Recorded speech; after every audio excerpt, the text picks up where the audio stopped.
Instastory-an Polda Jawa Barat masih terus mendalami sejumlah saksi dan meminta keterangan ahli terkait kasus pembunuhan Vina dan juga Eki. Dan gak hanya itu, Polda Jabar juga telah mempersiapkan tim khusus yang dibentuk untuk menanggapi gugatan pra-peradilan dari pihak tersangka Peggy Setiawan.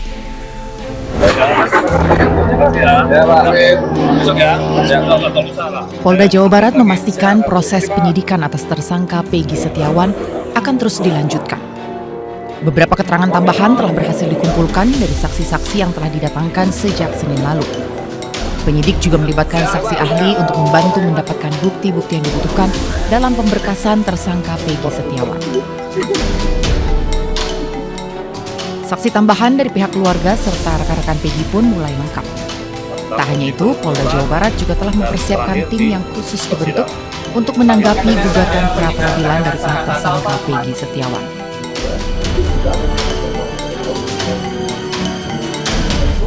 Jadi tim pra-peradilan ini dibentuk tentunya untuk menghadapi gugatan permohonan pra-peradilan dari tersangka PS atau kuasa hukumnya. Ya. Nah, sejauh ini Bapak Kapolda telah memerintahkan untuk membentuk tim tersebut dan sudah dibentuk. Tentu kami akan menghadapi, menyiapkan terkait gugatan permohonan pra-peradilan yang dilakukan. Polda Jabar memastikan proses penyidikan berjalan sesuai dengan prosedur dan selalu dalam pengawasan tim pengawas internal maupun dari komponen lain seperti Kompolnas, Komnas HAM hingga Bid Propam Mabes Polri.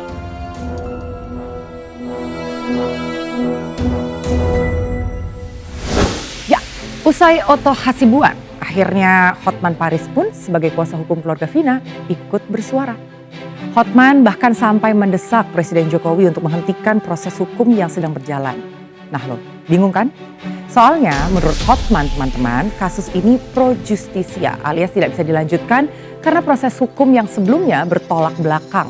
Polisi diminta profesional untuk menguak misteri pembunuhan Vina dan Eki, makanya RI1 yang didesak untuk segera membentuk tim pencari fakta independen guna mengungkap misteri pembunuhan Vina dan Eki yang tak kunjung usai.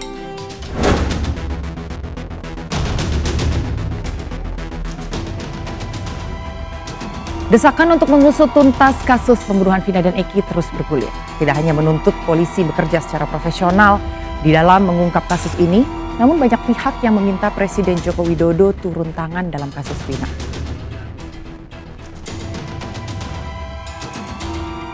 Advokat Hotman Paris yang juga bertindak sebagai kuasa hukum dari keluarga Vina meminta Presiden Joko Widodo membentuk tim pencari fakta atau TPF untuk mengusut kasus pembunuhan Vina. Hotman juga meminta penyidikan kasus yang dilakukan Polda Jawa Barat dihentikan selama tim pencari fakta bekerja. Hotman bersama dengan advokat yang menjadi kuasa hukum keluarga Vina mengusulkan agar tim pencari fakta diisi oleh sosok profesional, termasuk pakar hukum yang berasal dari kalangan akademisi. Kalaupun nanti perkara ini dibawa ke pengadilan, di mana Peggy sebagai tersangka, maka motivasi dan fakta sebenarnya secara keseluruhan dari kasus ini tidak akan terbongkar. Tidak akan terbongkar karena sekarang ini kan targetnya hanya satu, Peggy, ya. Sementara misteri kenapa kejadian ini dan kenapa berita acara semua saling bertentangan tidak terbongkar, apa yang terjadi tidak terbongkar, ya.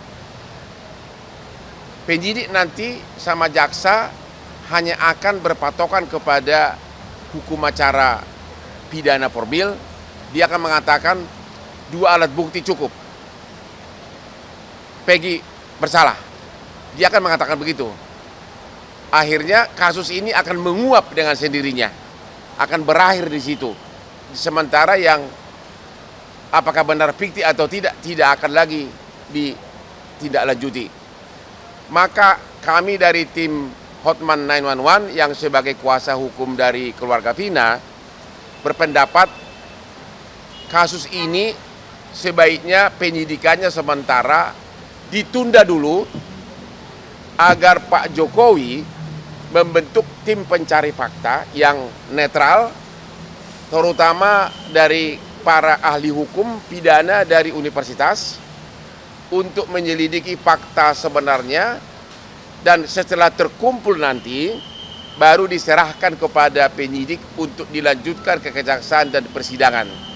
Jadi sekali lagi, kami tidak menyatakan kasus ini dihentikan. Jangan ada yang nanti yang ember lagi. Kami tidak menyatakan kasus ini dihentikan. Justru kami ingin kasus ini terbongkar secara keseluruhan. Ini tidak mungkin lagi terbongkar secara keseluruhan kalau hanya mengandalkan penyidikan yang sekarang yang fokusnya hanya Peggy. Karena proses penyidikan sekarang hanya terhadap Peggy. Ya. Itu tidak mungkin lagi terbongkar apa kejadian tahun 2016. Kenapa BAP-nya begitu lengkap di 2016 dan sekarang tiba-tiba BAP 2016 dirontokkan di penyidikan sekarang. Ya. Jadi sekali lagi, ini tidak mungkin lagi kasusnya terbongkar, tidak mungkin lagi rasa keadilan masyarakat dipenuhi hanya dengan penyidikan terhadap Peggy. Ya. Keputusan terhadap Peggy ada kemungkinan dua nanti oleh pengadilan. Ada kemungkinan pengadilan menyatakan Peggy tidak bersalah. Karena apa? 5 terpidana dalam BAP menyatakan Peggy tidak bersalah di BAP tahun 2024. 1 terpidana menyatakan Peggy pelaku. 5 lawan 1 mana yang berlaku? Ya, secara logika hukum ya harusnya 5 terpidana yang menyatakan Peggy tidak bersalah itu yang berlaku. Ya, jadi ada kemungkinan Peggy itu bebas. Yang kedua, ada kemungkinan juga hakim berpendapat yang penting 2 alat bukti lain, ya, yaitu kesaksian dari siapa? Sudirman dan Ayat. Ya, ada 2 orang saksi. Jadi kemungkinan Peggy itu ada bebas atau mungkin juga tidak bebas. Kalau itu memang hanya target utama, berarti kasus ini akan menguap. 2 DPO sudah tidak diperiksa lagi, sudah tidak ditindaklanjuti lagi, dan kasusnya berakhir begitu saja, dan akan menimbulkan kekecewaan bagi masyarakat dan juga bagi keluarga Vina. Sehingga sekali lagi kami tim Hotman 911 berpendapat keadilan dan kepastian hukum tidak bisa lagi didapat walaupun Peggy divonis bersalah atau tidak bersalah. Ya, satu hal yang kami sangat prihatin adalah di dalam putusan pengadilan yang pertama yang 2017 ya, di sana diuraikan peranan dari 2 DPO, diuraikan secara jelas peranan dari 2 DPO. Apakah mungkin itu ngarang? Siapa yang ngarang? Iya kan? Karena semua mengaku sama-sama pelaku, tidak ada pengalihan tanggung jawab. Coba dulu bacakan apa isi fakta persidangan atas 2 DPO. Coba. Namanya siapa? DPO Andi dan DPO Dani. Peranannya apa dalam berkas pengadilan? Oke. DPO Andi dan DPO Dani pada halaman 114 putusan bersama 8 orang pelaku pada hari Sabtu 27 Agustus 2016 sekitar pukul 19.30 berkumpul di warung Bu Nining. Langsung to the point aja. Minum cuy. Oke. Halaman 114. Apa yang dilakukan? DPO Andi memukul melempari korban Muhammad Rizky Rudiana dan korban Vina. Itu DPO Andi dan Dani. Itu pemerkosaannya gimana? Melempari itu. Terus DPO Dani untuk pemerkosaannya, DPO Andi mengangkat tubuh almarhum Vina, membuka tubuh almarhum Vina, membuka baju almarhum Vina. DPO Dani membuka celananya dan memasukkan alat kemaluannya ke dalam lubang kemaluan korban almarhum Vina, sehingga dan DPO Dani mengeluarkan air sperma di paha korban almarhum Vina. Selanjutnya disetubuhi oleh 7 pelaku lainnya, termasuk Peggy Perong. Jadi di sini jelas peranan dari 2 pelaku yang DPO dan 8 pelaku tindak pidana lainnya tidak pernah mengatakan bahwa pelakunya orang lain, tapi kami lakukan bersama-sama. Orang biasanya mengalihkan tanggung jawab kalau dia mengatakan saya tidak melakukan tapi orang lain. Tapi di sini kan kami lakukan bersama-sama. Sehingga Dan ini putusan sudah final, sudah inkrah. Sekarang dirubah lagi dengan penyidikan yang begitu singkat.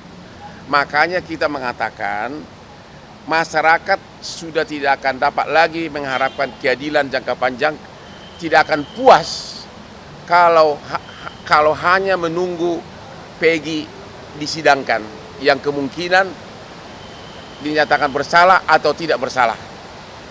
Ya. Jadi sekali lagi kami menghimbau kepada Bapak Presiden Jokowi agar membentuk tim pencari fakta dari kalangan universitas yang ahli-ahli hukum pidana untuk menyelidiki dari mulai tahun 2016 sampai sekarang. Ya. Itu yang pertama. Yang kedua, kami juga sangat mempertanyakan atas perilaku dan sikap dari Pak Rudiana, bapak dari almarhum Egy. Begitu kami ditunjuk sebagai kuasa hukum dari keluarga Vina, kami langsung mencoba berkomunikasi dengan Bapak Rudiana untuk saling tukar pikiran, karena anaknya kan yang korban si Eki, tapi kami tidak ditanggapi apapun. Tidak ditanggapi apapun. Namun tiba-tiba sekitar 4 hari lalu ada seorang oknum polisi mengaku utusan dari Pak Rudiana ini mau menunjuk kami sebagai kuasa hukumnya. Tapi ada pesan terselubung di mana bahwa Pak Rudiana itu yakin pelakunya adalah Peggy. Ya. Ada apa nih? Kenapa baru sekarang bereaksi? Dan akhirnya kami dari tim hukum Nainona menolak menjadi kuasa hukum dari Pak Rudiana karena kami melihat mempertanyakan ada apa. Padahal dialah yang dari awal mengikuti kasus ini. Kepada dialah dilaporkan peristiwa ini oleh saksi-saksi. Dan juga kenapa dia diam selama ini? Kenapa baru sekarang? Sehingga seolah-olah targetnya yang penting Peggy dihukum selesai, kasus ini selesai, rakyat puas. Dan itu tidak mungkin. Itulah inti dari konferensi pers ini, yang jelas bahwa masyarakat tidak akan mengharapkan kepuasan, keadilan apabila tidak dilakukan tim pencari fakta untuk mencari fakta apa sebenarnya rahasia di balik skandal ini. Itu inti daripada konferensi pers ini, ya. Saya kasih contoh. Di dalam BAP tahun 2024, Nggak selesai sampai di situ Inside Storyan, anggota Komisi 3 DPR RI Habibur Rahman juga bergeming soal desakan pembentukan tim pencari fakta ini terkait dengan kasus pembunuhan Vina Cirebon. Dan menurutnya dalam kasus Vina, jangan sampai persoalan hukum disikapi dengan asumsi dari pihak lain yang tidak kompeten. Ada Instagram saya. Anggota Komisi 3 DPR RI Habibur Rahman menanggapi soal desakan pembentukan tim pencari fakta kasus pembunuhan Vina di Cirebon. Menurutnya tim pencari fakta itu sudah dibentuk, yaitu Polri atau Lembaga Perlindungan Hukum. Habibur Rahman dalam kasus Vina menyampaikan jangan sampai persoalan hukum ini disikapi dengan asumsi dari pihak lain yang tidak berkompeten. Ya ada, tim pencari faktanya kan sudah ada, namanya Polri gitu kan. Namanya APH, Aparat Penegak Hukum. Aneh sekali kalau bikin lembaga lain ya di luar aparat penegak hukum yang ada. Baik institusinya maupun pedoman beracaranya ada semua kok gitu. Ya, kalau toh memang ada perkembangan, ada bukti-bukti baru kan ada namanya peninjauan kembali. Silakan saja ditempuh. Sejauh ini kan sudah ada putusan-putusan yang berkekuatan hukum. Kalau itu belum dirubah, belum ada novum juga yang diajukan untuk merubahnya, maka itulah yang harus kita pedomani. Jangan ya persoalan hukum itu kita sikapi dengan asumsi, apalagi dari asumsi dari masing-masing orang ya yang tidak memiliki kompetensi. Hanya pakar hukum berpendapat lalu berasumsi begini gitu kan ya. Faktanya seperti apa ya harus kita ikuti ya prosedur beracara yang benar. Tetapi menurut saya memang ada permainan. Ada aroma profesional itu permainan. orang mungkin kurang cakap, kurang hati-hati, itu tidak profesional.